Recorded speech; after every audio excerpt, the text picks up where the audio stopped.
എവിടെ വർക്ക് ചെയ്ത്? Industries and commerce department. അവിടെ എന്തായിട്ടായിരുന്നു? അവിടെ വ്യവസായ വികസന ഓഫീസർ എന്ന് പറയും അവസാനം. അതായിരുന്നു അവസാനത്തെ പോസ്റ്റ്. സർക്കാർ ജോലിയായിരുന്നു എനിക്ക്. അപ്പോൾ ഒരു 5 വർഷത്തെ ലീവ് എടുത്തിട്ട് വിദേശത്തേക്ക് പോയി. എവിടെ? ഖത്തറിൽ, ദോഹ. ദോഹ.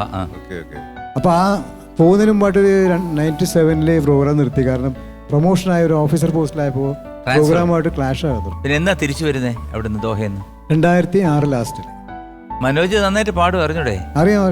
ഒരു പാട്ട് കേൾക്കണോ? തീർച്ചയായിട്ടും. ഞാൻ പറയാതിരിക്കായിരുന്നു.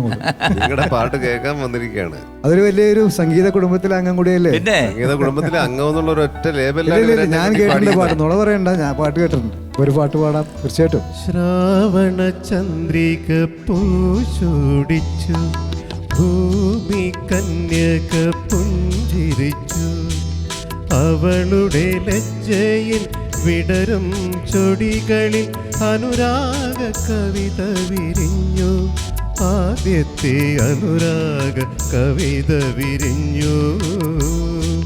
ശ്രാവണ ചന്ദ്രിക പൂച്ചൂടിച്ചു, ഭൂമി കന്യക പുഞ്ചിരിച്ചു, അവളുടെ ലജ്ജയിൽ വിടരും ചൊടികളിൽ അനുരാഗ കവിത വിരിഞ്ഞു, ആദ്യത്തെ അനുരാഗ കവിത വിരിഞ്ഞു.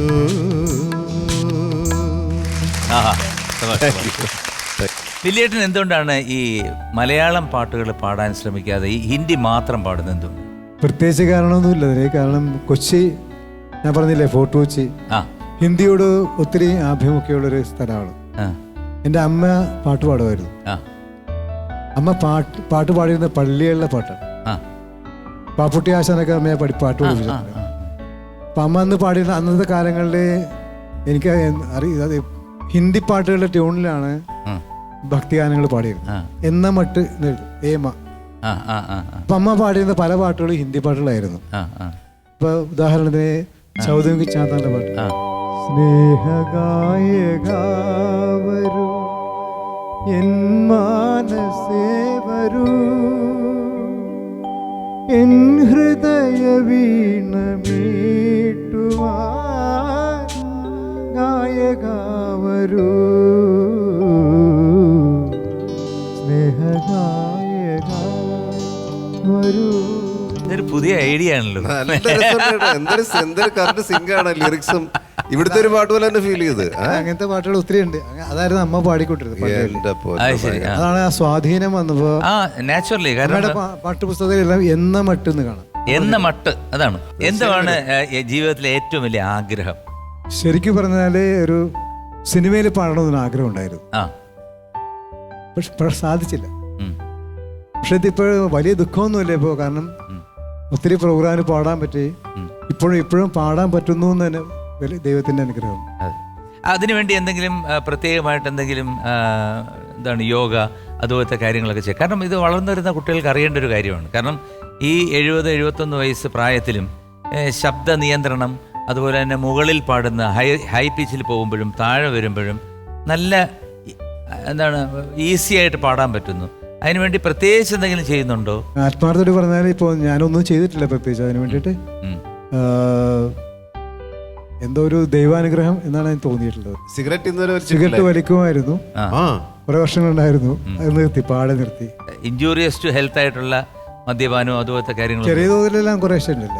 അത് നീ അറിഞ്ഞോ മേലെ മനത്ത് 1000 ഷാപ്പുകൾ തുറക്കുന്നുണ്ട്, നീ അറിഞ്ഞോ മേലെ മനത്ത് 1000 ഷാപ്പുകൾ തുറക്കുന്നുണ്ട്, സ്വർഗത്തിലെ മുത്തച്ഛന്മാർക്ക് ഇനി ഇഷ്ടം പോലെ ഇനി കുടിക്കാമല്ലോ, നീ അറിഞ്ഞോ മേലെ മനത്ത് 1000 ഷാപ്പുകൾ തുറക്കുന്നുണ്ട്. ഇത് വില്ലേട്ടനൊരു രസം അറിയാവും. ഈ പാട്ട് ട്രാക്ക് പാടിയ ഞാനാ. ഞാന് അതായത് AVM RR സ്റ്റുഡിയോ എന്ന് പറഞ്ഞിട്ട് വലിയ സ്റ്റുഡിയോ ഉണ്ട് അവിടെ. അവിടെയാണ് ഒരുവിധപ്പെട്ട എല്ലാ മേജർ ഫിലിംസിൻ്റെയും സോങ് റെക്കോർഡിങ് നടക്കുന്നത്, പിന്നെ റീ റെക്കോർഡിങ്, ഇത് രണ്ടും നടക്കുന്നത് മദ്രാസിൽ. അവിടെ ഞാൻ ചെന്ന് നിന്നപ്പോൾ എനിക്ക് ശ്യാം സാറാണ് ഇതിൻ്റെ സംഗീതം. ചുനക്കര സാറ് പറഞ്ഞിട്ട് ഇവനെ കൊണ്ടൊന്ന് പാടിക്കണം എന്ന് പറഞ്ഞിട്ട് ഞാൻ പാടി ഈ പാട്ട്. അപ്പോൾ മാളച്ചേട്ടനും ഉണ്ടായിരുന്നു, മോഹൻലാലും ഉണ്ടായിരുന്നു. അപ്പോൾ അവർ പറഞ്ഞു ശ്രീകുട്ടൻ ട്രാക്ക് പാടിയിട്ട് ഞങ്ങൾ പാടാം, അവർക്കും ഒരു കോൺഫിഡൻസ് കിട്ടുമല്ലോ എന്ന് പറഞ്ഞിട്ട് എന്നെ കൊണ്ട് ട്രാക്ക് പാടിച്ചു. അങ്ങനെ ഈ ട്രാക്ക് പാടി കഴിഞ്ഞിട്ട് അവരും പാടി കഴിഞ്ഞിട്ട് ഞാൻ അവിടെ വെറുതെ വായി നോക്കി നിൽക്കുക. അതാണ് ശരിക്കുള്ള പദം. കാരണം ദാസേട്ടൻ വരുന്നെന്ന് പറഞ്ഞു. അപ്പോൾ ഒന്ന് കണ്ടു കളയാന്ന് പറഞ്ഞ് അങ്ങനെ ദാസേട്ടൻ വന്നു. ഈ പടത്തിൽ തന്നെ വേറൊരു പാട്ട് ദാസേട്ടൻ പാടിയിട്ട് എനിക്കിപ്പോഴും ഓർമ്മയുണ്ട്. എൻ്റെ അടുത്ത് ചോദിച്ചു നീ എവിടെയാണ് താമസിക്കുന്നതെന്ന് ചോദിച്ചു. അപ്പോൾ അന്ന് ഞാൻ പാംഗുരു ഹോട്ടൽ എന്ന് പറഞ്ഞൊരു ഹോട്ടലുണ്ടായിരുന്നു, അറിയാലോ, ഒരു ചെറിയ റൂമിലായിരുന്നു. അദ്ദേഹം എന്നെ അവിടുന്ന്, അദ്ദേഹം വേറൊരു റൂട്ടായിരുന്നു, പക്ഷേ ദാസേട്ടൻ എന്നെ പാംഗുരു ഹോട്ടലിൻ്റെ അവിടെ കൊണ്ട് നടയിൽ കൊണ്ട് ഇറക്കിയിട്ട് പോയി. അപ്പോൾ പെട്ടെന്ന് ഈ പാട്ട് പാടിയപ്പോൾ എനിക്ക് ഒരുപാട് ഓർമ്മകൾ പുറകോട്ട് പോയി. ഈ കാട്ടാക്കട തിരുവനന്തപുരം എന്ന് കേൾക്കുമ്പോൾ ഒരു ചെറിയ പേടിയുണ്ടോ? കാട്ടാക്കട അവിടെ ഒരു പ്രോഗ്രാമിന് പോയപ്പോൾ അവിടെ ഒരു ആക്സിഡന്റ് ഉണ്ടായി. ഞങ്ങൾ വണ്ടി മറിഞ്ഞു വന്നിട്ട് വലിയ പ്രശ്നമൊക്കെ ആയി. പ്രോഗ്രാമിന് പോകുമ്പോഴാണോ കഴിഞ്ഞ് വരുമ്പോൾ? ഇല്ല, ഞങ്ങൾക്ക് അന്ന് 2 പ്രോഗ്രാം ഉണ്ടായിരുന്നു. അത് ശരി. അപ്പം ആദ്യത്തെ പ്രോഗ്രാം ഇവിടെ കായംകുളം ആ സൈഡിൽ അവിടെ ആയിരുന്നു. അത് കഴിഞ്ഞ് വരുമ്പോൾ ഞങ്ങളെ വണ്ടി കേടായി. ആ കേടായപ്പോൾ തൽക്കാലം അടുത്ത വണ്ടി അറിയാൻ താമസം വന്നു. പിന്നെ ലേറ്റായി കഴിഞ്ഞപ്പോൾ ഇവിടെ പ്രശ്നമായി. അവിടെ പ്രോഗ്രാം നടത്തുന്നവരും ഒരു വേറൊരു പാർട്ടി എതിരായിരുന്നു. മതിയല്ലോ, അപ്പോൾ സ്പ്ലിറ്റ് ആയത്. അപ്പം ഞങ്ങൾ വന്നപ്പോൾ നല്ല സ്വീകരണം കിട്ടിയത്, കല്ലെടുത്ത് എറിയാനൊക്കെ വന്നു. അങ്ങനെ ഞങ്ങളൊരു കുന്നിൻ്റെ മുകളിൽ ഇവിടെ ആയിരുന്നു പ്രോഗ്രാം, അവിടെ അമ്പലം അവിടെയായിരുന്നു. വണ്ടി അങ്ങനെ പുതിയൊരു വണ്ടി അവിടെ നിന്ന് സ്ഥലത്ത് നിന്ന് വിളിച്ചിട്ടാണ് ഞാൻ വന്നത്. ആ വണ്ടിയിൽ സ്ഥാനങ്ങളൊക്കെ മാറ്റി കയറ്റി. പക്ഷെ ആ വണ്ടി കയറിക്കൊണ്ടിരിക്കുമ്പോൾ അതിൻ്റെ ഗിയർ സ്ലിപ്പായിട്ട് വണ്ടി പുറകോട്ട് വന്നു. വണ്ടി പുറകോട്ട് വന്ന് ഭാഗ്യത്തിന് ഒരു സ്ഥലത്ത് വണ്ടി ഇടിച്ച് നിന്നുകൊണ്ട് താഴേക്ക് പോയില്ല. താഴെ ഒരു കുറേ സ്ഥലത്ത് താഴെ ഒരു സ്ഥലം ഉണ്ടായിരുന്നു.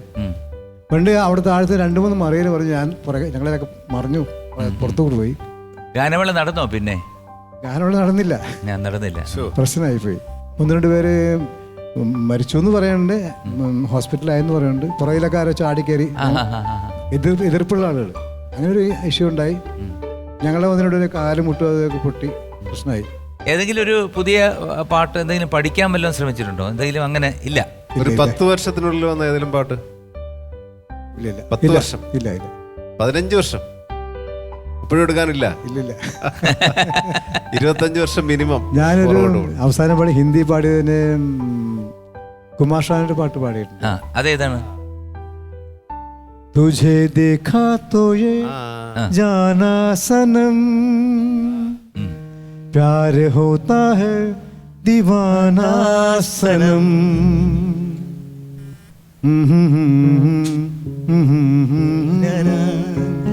तेरी बाहों में मर जाए हम. ആ സോച്ചോങ്കെ തുമേ പ്യാർ എന്നുള്ള പാട്ട് കുമാർ സാനു ആണോ കിഷോർ ദയാണോ പാട്ടിരിക്കുന്നത്? കുമാർ സാനു. പക്ഷെ അത് ശരിക്കും കിഷോർ ദയുടെ ഒരു ഛായ വരുന്നുണ്ട് അല്ലേ?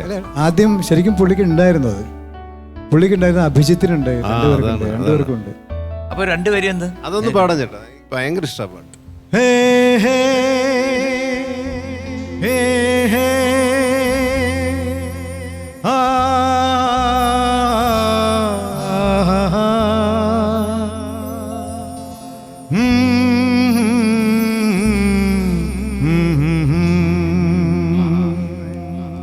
सोचेंगे तुम्हें प्यार करके नहीं, दिले बेकरार करके नहीं. സൂപ്പർ. വില്ലേട്ടാ, ഈ പാടാം നേടാം എന്ന ഈ പ്രോഗ്രാം 2 ദിവസം പോയത് അറിഞ്ഞതേയില്ല. മനോഹരമായിട്ടുള്ള പാട്ട്, ശബ്ദമാധുര്യം എന്ന് വേണ്ട അടക്കവും ഒതുക്കവുമായിട്ട് സാധാരണഗതി ഞാനിട്ട് പിടിക്കാറുണ്ട്. പക്ഷെ എത്ര പിടിച്ചിട്ടും വില്ലേട്ടൻ അങ്ങനെ പിടി തരാതെ അതിലൂടെയും ഇതിലൂടെയൊക്കെ യാത്ര ചെയ്തു. അത് സാരമില്ല. എന്തായാലും പാട്ട് അതിമനോഹരം. അതുപോലെ തന്നെ വില്ലേട്ടൻ്റെ ക്യാരക്ടറും ശുദ്ധതയുള്ള ഒരു ക്യാരക്ടർ. സന്തോഷമുണ്ട് വില്ലേട്ടാ. അപ്പോൾ എന്തായാലും വില്ലേട്ടനെ ആദരിക്കാൻ വേണ്ടി, ഒരു മെഡൽ അണിയിച്ച് ആദരിക്കാൻ വേണ്ടി നമ്മളുടെ എല്ലാം പ്രിയങ്കരനായ മനോജ് കെ ജയനെ ഞാൻ ഈ വേദിയിലേക്ക് സ്വാഗതം ചെയ്യുന്നു.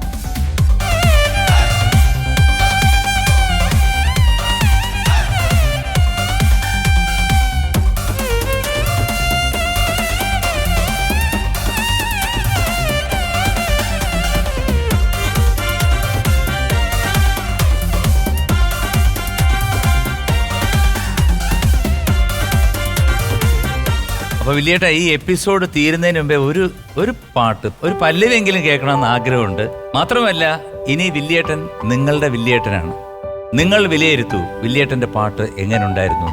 ഞങ്ങൾക്ക് സംതൃപ്തിയായെന്ന് പറഞ്ഞാൽ അതിലേറെ ഈ കാതുകളിൽ മുഴങ്ങിക്കൊണ്ടേയിരിക്കുകയാണ് അദ്ദേഹത്തിന്റെ ശബ്ദം. हमें तुमसे प्यार कितना ये हम नहीं जानते, मगर जी नहीं सकते तुम्हारे बिना.